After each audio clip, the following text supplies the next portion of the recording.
வணக்கம். செய்திகள் வாசிப்பவர் செல்வம். ஓசூரில் விமானம் நிலையம் திட்டத்திற்கு விளைநிலங்களை வழங்க விவசாயிகள் எதிர்ப்பு. விமான நிலையம் வேண்டாம் என கூறி ஓசூர் எம்எல்ஏ வைப்பிரகாஷிடம் மனு. விவசாயிகள். கிருஷ்ணகிரி மாவட்டம் ஓசூரில் சுமார் 2000 ஏக்கர் பரப்பளவில் சர்வதேச விமான நிலையம் அமைக்கப்படும் என சட்டமன்றத்தில் முதலமைச்சர் மு.க.ஸ்டாலின் அவர்கள் அறிவித்திருந்தார். இந்த திட்டத்திற்கு அனுமதி அளித்த மத்திய அரசு இதற்கான சாத்திய கூறுகள் குறித்து ஆய்வு மேற்கொண்டு அறிக்கை தாக்கல் செய்ய மாநில அரசுக்கு அறிகுறித்து இருந்தது.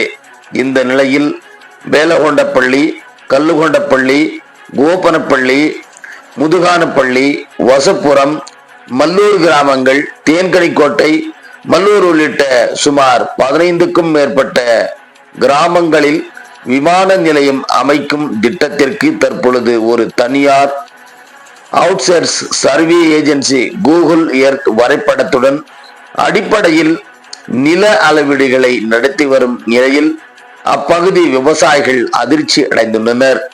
இதன் காரணமாக அந்த பகுதிக்கு மக்கள் குறை கேட்பதற்காக வந்த ஓசூர் சட்டமன்ற உறுப்பினர் வைப்பிரகாஷ் எம்எல்ஏவிடம் அப்பகுதி விவசாயிகள் கோரிக்கை மனு ஒன்றை அளித்தனர்.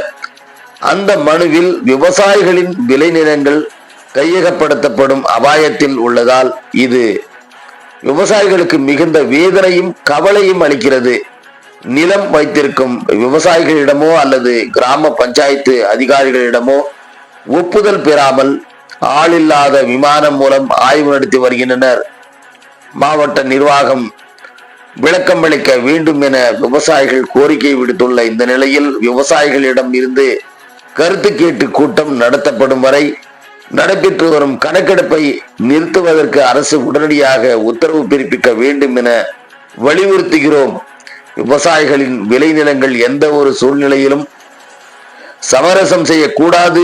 இந்த நிலங்கள் இன்றைய தலைமுறையின் வாழ்வாதாரத்திற்கும் எதிர்கால சந்ததியினரின் நிலைமைத்தன்மைக்கும் இன்றியமையாதவை. இந்த உத்தேச திட்டத்திற்கு விவசாயிகள் தாங்கள் விளைநிலங்களை ஒப்படைக்க தயாராக இல்லை. எனவே விவசாய சமூகம் சார்பில் எங்கள் வளமான விளைநிலங்களை கையகப்படுத்தாமல் பாதுகாக்க உடன் தலையிட்டு செய்யுமாறு தாழ்மையுடன் கேட்டுக்கொள்கிறோம். இவ்வாறு அந்த மனுவில் தெரிவிக்கப்பட்டிருந்தது. இந்த நிலையில் விவசாயிகளிடம் இருந்து மனுக்களை பெற்றுக்கொண்ட சட்டமன்ற உறுப்பினர் வைப்பிரகாஷ் எம்எல்ஏ விவசாயிகளிடம் தெரிவிக்கையில் சம்பந்தப்பட்ட திட்டம் தொடர்பாக மாவட்ட நிர்வாகத்திடமிருந்து அல்லது மாநில அரசிடமிருந்து இதுவரை மக்கள் பிரதிநிதியாக தனக்கும் எந்த ஒரு தகவலும் அறிவிக்கப்படவில்லை. எனவே இது தொடர்பாக தனியாக அமைப்பு ஏதாவது திட்டங்களை தயாரித்து மத்திய அரசிடம் சமர்ப்பிப்பதாக நடவடிக்கைகளை மேற்கொள்ளப்பட்டு இருக்கலாம் என்பதால் இது ஒரு வதந்தியாகவும் இருக்கலாம். அவ்வாறு நிலங்கள் கையகப்படுத்தப்பட்டால் எனக்கு சொந்தமான 16 ஏக்கர் நிலம் உள்ள இந்த நிலையில் மேலும் சட்டமன்றத்தில் நிலம் கையகப்படுத்தப்பட்டால் இது தொடர்பான அறிவிப்பில் ஓசூர் பகுதியில் சந்தை விலையை ஏக்கருக்கு 40 லட்சம் ரூபாயாக நிர்ணயிக்க வேண்டும் என கோரிக்கை வைத்து பேசியிருக்கிறேன். எனினும் இந்த விமான நிலையம் அமைப்பது தொடர்பான இந்த பகுதியில் நிலம் கையகப்படுத்தப்பட்டால் குறித்து இதுவரை எந்த ஒரு அதிகாரப்பூர்வ அறிவிப்பும் கிடைக்கப்பெறாததால் விவசாயிகள் யாரும் அச்சம் கொள்ள வேண்டாம். மேலும் விவசாயிகளை பாதிக்கும் எந்த ஒரு திட்டத்தையும் இந்த பகுதியில் செயல்படுத்துவதற்கு அனுமதிக்க மறுப்பதுடன் அவ்வாறு செயல்படுத்தப்பட்டால் விவசாயிகளுடன் சேர்ந்து நானும் போராட்டத்தில் இறங்கி விவசாயிகளுக்கு முழு ஒத்துழைப்பு அளிப்பேன் என அவர் விவசாயிகளும் தெரிவித்தார் என்பது குறிப்பிடத்தக்கது. எதிர்நீச்சல் தொலைக்காட்சி செய்திகளுக்காக ஓசூர் செய்தியாளர் செல்வமுடன் ராமச்சந்திரன். என்னோட name Veerabhadrappa. Farmers voice of farmers அசோசியேஷனோட வைஸ் பிரசிடென்ட் வீரபத்ரா நான் பேசிட்டு இருக்கேன். இங்கே ஆல்மோஸ்ட் ஒரு 7 பஞ்சாயத்து விவசாயி எல்லாருமே இருக்காரு. பாலகண்டப்பள்ளி, கொத்தகண்டப்பள்ளி, பூனப்பள்ளி, எஸ் முதுகானப்பள்ளி, முகுளூர், గోపనపల్లి, பாரக்கப்பள்ளி, மொத்தம் 5 பஞ்சாயத்து, மொத்தம் 7 பஞ்சாயத்தோட விவசாயிங்க எல்லாருமே இங்க வந்திருக்கோம். நம்ம மெயின் உத்தேசம் என்னன்னா, ஏர்போர்ட் நம்ம தமிழ்நாடு கவர்மெண்ட் அனௌன்ஸ் பண்ணியிருக்கிற மாதிரி சைட் 1 ஆப்ஷன் 1 மட்டும் மற்றும் சைட் 1ல ஆப்ஷன் 2 இந்த ரெண்டுமே ஏர்போர்ட்டுக்காக 2000 ஏக்கர் எடுக்கிறது ஒரு இதுல பேப்பர்ல அனௌன்ஸ் பண்ணியிருக்காரு, நியூஸ்ல எல்லாம் வந்துட்டே இருக்கு. அதனால அந்த ஆப்ஷன் 1 அண்ட் ஆப்ஷன் 2 இந்த 2 ஏர்போர்ட்டுமே நம்மளுக்கு வேண்டாம் கவர்மெண்ட்டுக்கு தெரிவிக்கிறதுக்கு நம்ம இங்க எல்லாருமே மொத்தம் 7 பஞ்சாயத்து விவசாயிகளுமே ஒரு இடத்துல இருந்து அதனை விரோதிச்சுட்டு இருக்கோம். மெயினா என்னன்னா, இன்னைக்கு நம்ம இவ்வளோ விவசாயிங்க செய்யறதுக்கு மெயின் காரணம் என்னன்னா, நம்ம ஒசூர் எம்எல்ஏ ஒய் பிரகாஷ் அவரு பஞ்சாயத்து விசிட் வந்துட்டு இருக்காரு. அதனால அவருக்கு இந்த ஏர்போர்ட்டோட side 1 and side option 1 and option 2 ரெண்டுமே ஏர்போர்ட் நம்மளுக்கு வேண்டாம் அன்னிட்டு அவருக்கு நாம மனு கொடுக்கறதுக்காக எல்லாருமே இங்க சேர்ந்து காலையில ஒரு 9:30 இருந்து இங்கதான் இருக்கோம். இப்போ ஆல்மோஸ்ட் டைம் 2 o'clock ஆயிட்டு இருக்கு, 1 o'clock ஆயிட்டு இருக்கு. எல்லாருமே சேர்ந்து அவருக்கு மனு கொடுத்து நம்ம கவலையே நம்ம பிரச்சனையை அவருக்கு சொல்றதுக்காக நம்ம இங்க சேர்ந்திருக்கோம். தயவு செஞ்சு எல்லா மீடியாக்காரருமே எல்லா நியூஸ் சேனல்ஸுமே நம்மளுக்கு தயவு செய்து సపోర్ట్ பண்ணணும்னு எல்லார்கிட்ட கேட்டுக்கிறேன். అందరికీ నమస్కారము. మేము ఇక్కడ ఎస్ మురుగాన్పల్లి పంచాయతీ ఒసూరు తాలూకు కృష్ణగిరి డిస్ట్రిక్ట్ నుంచి మాట్లాడుతూ ఉన్నాము. మాకి ఇక్కడ ఎయిర్పోర్ట్ వస్తుందని అనౌన్స్ చేసినారు. మాది వచ్చి ఆప్షన్ 1 సైట్ 2 మాది. తర్వాత సూళగిరిలో ఒక సైట్ షార్ట్ లిస్ట్ చేసి మొన్న న్యూస్ పేపర్లో అనౌన్స్ చేసినారు.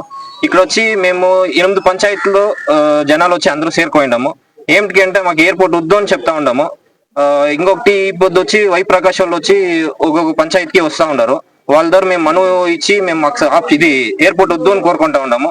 దానికోసము మేము మను ఇచ్చి వాళ్ళకి మాకు ఎయిర్పోర్ట్ వద్దు అని చెప్పాలని ఇక్కడ అందరూ చేరుకోండాము. మీ మీడియా వాళ్ళందరూ మాకు దయచేసి సపోర్ట్ చేసి, అంటే ఇక్కడ ఉండేది ఫుల్ అగ్రికల్చర్ ల్యాండ్. ఇక్కడ ఈ చుట్టుపక్కల 8 పంచాయతీలో చూస్తే మాకు 90% ఆఫ్ ద యూత్ వచ్చి ఇప్పుడు అంతా అగ్రికల్చర్ చేస్తా ఉంటారు. గవర్నమెంట్ వచ్చి యూత్ అగ్రికల్చర్ ని ప్రమోట్ చేయాలని చెప్తారు. సో ఈ తర డెవలప్మెంట్స్ వచ్చి మాకు అగ్రికల్చర్ ఎఫెక్ట్ అయిపోతే మేము ఎట్లా నెక్స్ట్ ముందు స్టెప్ పోయేకాలి అగ్రికల్చర్ ఇప్పుడు డెవలప్మెంట్ రాని ఎయిర్పోర్ట్ రాని మేము వద్దు అంటాలే, ఇది డెవలప్మెంట్ కానే కావాలా. బట్ ఎక్కడ అది ప్లేస్ కరెక్ట్ గా చూసి ఇచ్చేసుకోమని. ఇక్కడ వచ్చి చాలా అగ్రికల్చర్ ల్యాండ్స్ ఉన్నాయి, అవంతా చాలా ఎఫెక్ట్ అవుతుంది. దానికి గవర్నమెంట్ కి ఒక కోరిక ఏమంటే, మీరు వచ్చి సర్వే చేసి యా పక్క అగ్రికల్చర్ ల్యాండ్ లేదు, జనాలు చాలా అగ్రికల్చర్ ల్యాండ్ డ్రై ల్యాండ్స్ ఆపకుండా ఆపకు తీసుకుపోయేది చాలా మంచిది. సో గవర్నమెంట్ కి ఇది కోరుకుంటా ఉన్నాము. దయచేసి మీ మీడియా పార్ట్నర్స్ అంతా మాకు దీని ఫార్వర్డ్ తీసుకుపోయి మాకు ఎయిర్పోర్ట్ ఇక్కడ రాకున్నట్లు సపోర్ట్ చేయాలని కోరుకుంటా ఉన్నాము. ఈ ఏరియాలో ఏమేమి ఎక్కువగా పండుతా ఉంటారు సార్ మీరు? మా ఏరియాలో వచ్చి తరకారీలు, పూలు, ఫ్లవర్స్ అంతా ఎక్స్పోర్ట్ అవుతాయి. తరకారీలో ఎత్తుకుంటే యా పక్క పండుకుంటే అట్లా తరకారీలంతా మధ్యకి పండే అట్లా స్టెబిలిటీ ఉంది నేలకి.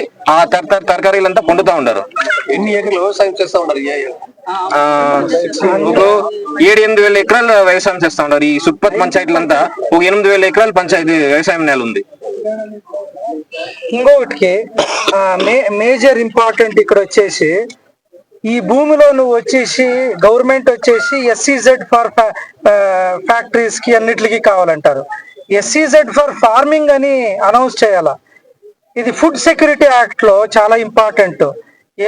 ఇక్కడ ఒసూరు ప్రాంతం వచ్చేసి ఫుడ్ సెక్యూరిటీ యాక్ట్ కి ఎస్పెషల్లీ వచ్చేసి వెజిటబుల్స్ అండ్ కమర్షియల్ క్రాప్స్ కి చాలా ఇంపార్టెంట్. 365 days లను ఈ ఏరియాలో నువ్వు పంట పొందొచ్చు. వేరే ఏరియాలో పంట ఎండకాలంలో పండేకాయలే 2 విధానాలుగా. ఒకటి వచ్చి గుట్ల ప్రదేశమైన వానకాలంలోనూ పంటలు పండించాలంటే వాటర్ వచ్చేసి ఫ్లో అవుతుంది. కొద్దిగా ఏరియా మాత్రం ఎఫెక్ట్ అవుతుంది. ఎండకాలంలో వేయాలంటే అప్పుడు ఏమైతుందంటే నీకు ఎక్కువ ఈల్డ్ సిక్తుంది. సో ఈ డెఫిసిట్ ని వేరే ఏరియాలో ఎవరు పొండేకేయలదో ఈ ఏరియాలో పొందొచ్చు. అది వచ్చేసి దాన్ని తీసుకొని ఇది special economic zone for farming అని ఇది గవర్నమెంట్ ప్రభుత్వం దీనికి ఘోషించాలి. దీన్ని ఇచ్చేయాలని తమిళనాడు ప్రభుత్వం కానీ సెంట్రల్ గవర్నమెంట్ కానీ మేము కోరుకుంటున్నాం. లేదంటే ఫుడ్ సెక్యూరిటీ యాక్ట్ చాలా ఇంపార్టెంట్. అందరూ ఫార్మింగ్ ఇది ఫ్యాక్టరీస్ చాలా ఇంపార్టెంట్. ఫ్యాక్టరీస్ ఎక్కడ చేయాలంటే అక్కడ చేయాలా. ఇది వచ్చేసి గోల్డెన్ ఏమంటే ఫార్మర్స్ ఏరియా. ఇది నీకు ఈ భూమిలో ఎంత 365 days పొందొచ్చు. దాని నుంచి ఈ ఏరియాని మాకు ఎయిర్పోర్ట్ వద్దు. ఇక్కడ జనాలు అందరూ ఉండేది 3 ఎకరాలు 4 ఎకరాలు ఉపయోగరికినో అంతా చదివిండేవాళ్ళు. ఇప్పుడు మొన్న STRRకి ఎత్తుకొనిరి, దాంట్లోనూ అట్లనే చేసిరి. వాళ్ళకి ఇప్పుడు ఒక అబ్బాయి ఉండాడు ఇక్కడే చదివిండు, BE ఎలక్ట్రికల్ చదివిండాడు.